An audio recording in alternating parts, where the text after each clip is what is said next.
ಉತ್ತರ ಕನ್ನಡ ಜಿಲ್ಲೆಯ ಹೃದಯ ಭಾಗ ಶಿರಸಿ. ಜಿಲ್ಲೆಯ ಜಿಲ್ಲಾ ಕೇಂದ್ರ ಕಾರವಾರವಾಗಿದ್ದರೂ ಘಟ್ಟದ ಮೇಲಿನ ಉತ್ತರ ಕನ್ನಡಿಗರಿಗೆ ಶಿರಸಿಯೇ ಒಂದು ರೀತಿಯಲ್ಲಿ ಜಿಲ್ಲಾ ಕೇಂದ್ರ.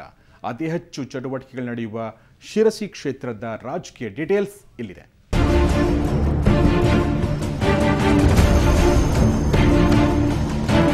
ಕಳೆದ ಬಾರಿ ಈ ಒಂದು ಕ್ಷೇತ್ರನ ಪ್ರತಿನಿಧಿಸಿದ್ದು ವಿಶ್ವೇಶ್ವರ ಹೆಗಡೆ ಕಾಗೇರಿ ಅವರು. ಆದರೆ ಈ ಬಾರಿ ಇಲ್ಲಿ ನಿಜವಾಗ್ಲೂ ಭಾರತೀಯ ಜನತಾ ಪಕ್ಷನೇ ಮತ್ತೊಮ್ಮೆ ಬರುತ್ತಾ ಅಥವಾ ಜನ ಬೇರೆ ಕಡೆ ಏನಾದರೂ ಒಲವನ್ನು ತೋರಿಸ್ತಿದಾರ ಅಂತ ಬನ್ನಿ ಅವ್ರನ್ನೇ ಕೇಳೋಣ.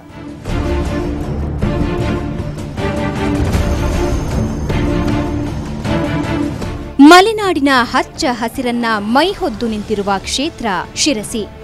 ಮಾರಿಕಾಂಬಾ ದೇವಾಲಯದಿಂದ ಜನಪ್ರಿಯಗೊಂಡಿರುವ ಕ್ಷೇತ್ರದಲ್ಲಿ ಅನೇಕ ಪ್ರವಾಸಿ ತಾಣಗಳಿವೆ.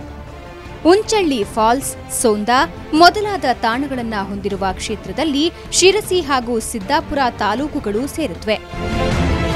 ಹವ್ಯಕ ಬ್ರಾಹ್ಮಣರನ್ನ ಅತಿ ಹೆಚ್ಚು ಸಂಖ್ಯೆಯಲ್ಲಿ ಹೊಂದಿರುವ ಶಿರಸಿಯಲ್ಲಿ ಅಡಿಕೆ ಬೆಳೆಯೇ ಮೂಲ ಕಸುಬು.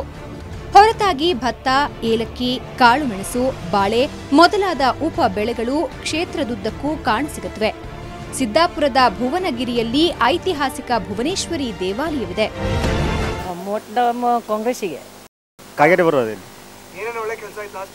ಸ್ಕೂಲ್ಗೆಲ್ಲ ಕಟ್ಸಾರೆ, ರೋಡ್ ಕಾಮಗಾರಿಕೆಲ್ಲ ಮಾಡ್ಯಾರ, ರೋಡಿಂದೆಲ್ಲ ಬ್ರಿಡ್ಜ್ ಗಿಜೆಲ್ಲ ಎಲ್ಲ ವ್ಯವಸ್ಥೆ ಮಾಡ್ಯಾರ. ಜಾತಿ ಬಲಾಬಲ.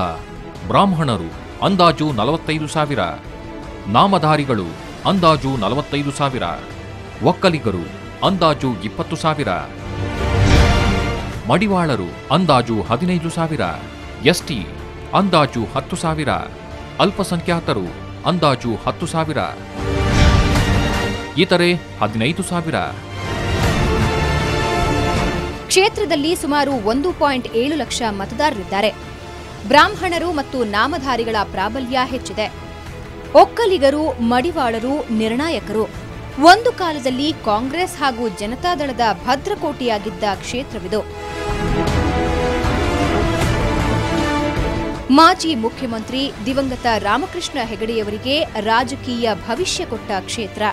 ವಿಶ್ವೇಶ್ವರ ಹೆಗಡೆ ಕಾಗೇರಿ ಬಿಜೆಪಿ ಖಾತೆ ತೆರೆದ ನಂತರ ಸೋಲು ಕಂಡಿಲ್ಲ. ಬಿಜೆಪಿಗೆ ಸರ್ ಎಲ್ಲ ಕೆಲಸನೂ ಚೆನ್ನಾಗಿದೆ ಸರ್. ಅದು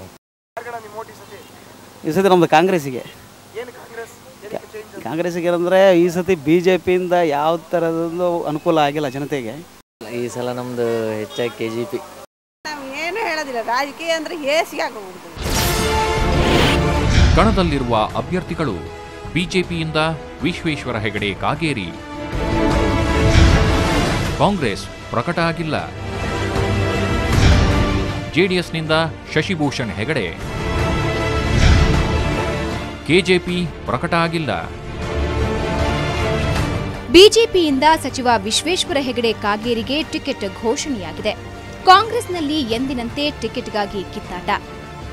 ಮಾಜಿ ಮುಖ್ಯಮಂತ್ರಿ ದಿವಂಗತ ಎಸ್ ಬಂಗಾರಪ್ಪ ಅವರ ಭಾವ ಭೀಮಣ್ಣ ನಾಯಕ ಮತ್ತು ದೀಪಕ್ ಹೊನ್ನಾವರ ನಡುವೆ ಟಿಕೆಟ್ಗಾಗಿ ಕಸರತ್ತು ನಡೀತಾ ಇದ್ದು, ಇನ್ನೂ ಟಿಕೆಟ್ ಘೋಷಣೆಯಾಗಿಲ್ಲ.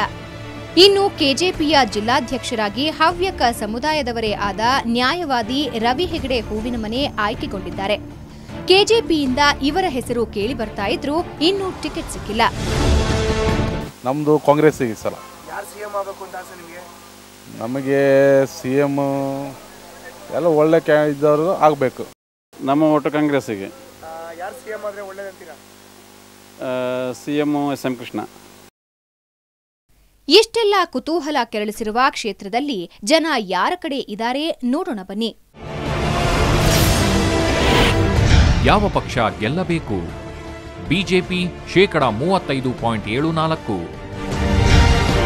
ಕಾಂಗ್ರೆಸ್ (40.58%), ಜೆಡಿಎಸ್ (13.22%), BSR (6.45%), ಇತರರು (4.24%). ಕಾಂಗ್ರೆಸ್ ಬಿಜೆಪಿ ನಡುವೆ ಪ್ರಬಲ ಪೈಪೋಟಿ ಇದ್ರೂ ಮೇಲ್ನೋಟಕ್ಕೆ ಕಾಂಗ್ರೆಸ್ ಮುನ್ನಡೆ ಸಾಧಿಸಿದೆ. ಒಮ್ಮತದ ಅಭ್ಯರ್ಥಿಯನ್ನ ಕಣಕ್ಕಿಳಿಸಿದ್ರೆ ಖಂಡಿತ ಕಾಂಗ್ರೆಸ್ಗೆ ಗೆಲುವು ಸುಲಭವಾಗಿತ್ತು. ಆದರೆ ಬದಲಾದ ಪರಿಸ್ಥಿತಿಯಲ್ಲಿ ಕಾಂಗ್ರೆಸ್ನಲ್ಲಿ 2 ಬಣಗಳಿವೆ. ಇದರ ಲಾಭವನ್ನ ಪಡೆಯೋ ಲೆಕ್ಕಾಚಾರದಲ್ಲಿ ಕಾಗೇರಿ ಇದ್ದಾರೆ. ಜನ ಈ ಸಲ ಬದಲಾವಣೆ ಬಯಸಿರೋದು ಜನಮತದಲ್ಲಿ ಕಂಡುಬರ್ತಿದೆ.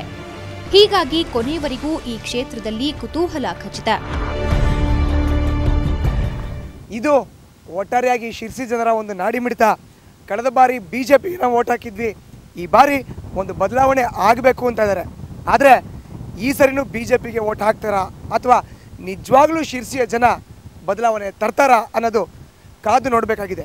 ಇದು ಶಿರ್ಸಿ ಕ್ಷೇತ್ರದ ಮಾತಾಯಿತು. ಇನ್ನು ದಾವಣಗೆರೆ ಜಿಲ್ಲೆಯ ಇನ್ನೊಂದು ಕ್ಷೇತ್ರವನ್ನು ನೋಡೋಣ ಚಿಕ್ಕದೊಂದು ಬ್ರೇಕ್ನ ನಂತರ.